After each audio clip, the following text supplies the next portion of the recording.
আসসালামু আলাইকুম, সবাই কেমন আছেন? আমি রানী, আমার পেজ রানিস লিটল ওয়ার্ল্ড থেকে আবারও একটি নতুন ভিডিওতে আপনাদেরকে ওয়েলকাম করছি। দেখতেই পাচ্ছেন এটা চিকেন রান্না হচ্ছে। আমি গতদিন ইফতারিতে কি করব ভেবে না পেয়ে সবজি, খিচুড়ি আর চিকেন রান্না করেছিলাম। সেটাই আমি আপনাদের সাথে আজকে শেয়ার করব।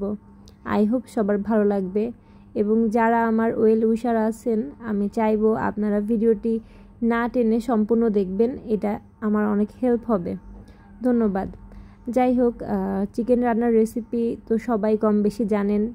আমি চিকেনগুলোকে একটু তেলের ভিতরে ভেজে নিয়েছিলাম, তখন চিকেন থেকে পানি বের হয়েছিল।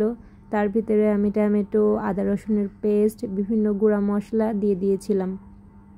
তারপর অ্যাজ ইউজুয়াল এটাকে সুন্দর মতো নাড়তে হবে, নেড়ে মশলাটাকে মিক্স করতে হবে। চিকেন তো কম বেশি আমরা সবাই রান্না করতে পারি। সত্যি বলতে ইফতারিতে প্রতিদিন ভাজা পোড়া খেয়ে এবং কি বানাবো, আজকে কি করব, এটা ভাবতে ভাবতে আমি ওই দিন ভেবেছিলাম যে শর্টকাট ওয়েতে সবজি, খিচুড়ি আর চিকেন করা যেতে পারে।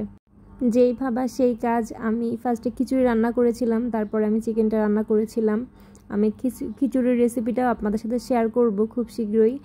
সত্যি বলতে এই যে আমি ক্লিপগুলো নিই, এগুলো আবার এডিট করা, ভয়েস ওভার দেওয়া, এটা আসলে অনেক কঠিন।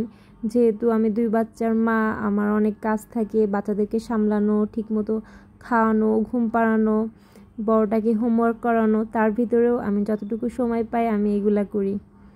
তো যাই হোক, এই যে আমার চিকেনটা সুন্দর মতো কষানো হয়ে যাচ্ছে। আমি একটু সুন্দর করে কষিয়েছিলাম, কারণ ফার্মের মুরগিতে একটু স্মেল থাকে, তো সুন্দর মতো কষালে সেটা চলে যায়। তারপর এটা যখন সুন্দর মতো কষানো হয়ে যাবে, আমি এর ভিতরে পানি দিয়ে দিব এবং আলু দিয়ে দিব, যেটা আমরা সবাই করি।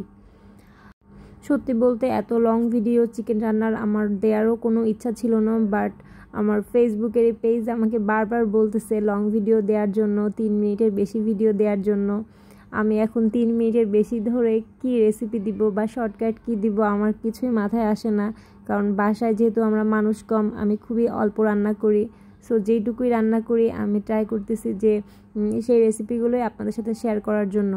আর যেহেতু আমি খুব তাড়াহুড়া করে রান্না করি, কোনো প্রপার রেসিপি ফলো করি না, সেহেতু আমি নিজেও একটু আনইজি ফিল করি আমার কোনো রেসিপি আপনাদের সাথে শেয়ার করার জন্য। তবু আমি মনে করি মানুষ ভুলের ঊর্ধ্বে নয়। আমরা সবাই যে সব বিষয়ে খুব বেশি ভালো পারবো এমনটাও না। তো আর আমি যেভাবে রান্না করি মোটামুটি খাওয়া যায়। সো এটা আমি সেটা ভেবেই আপনাদের সাথে শেয়ার করি। তো যাই হোক, এই যে আমার চিকেন হয়ে গিয়েছে প্রায়। এটা হলো আমার চিকেনের ফাইনাল লুক।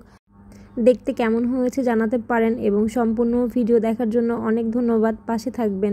আল্লাহ হাফেজ।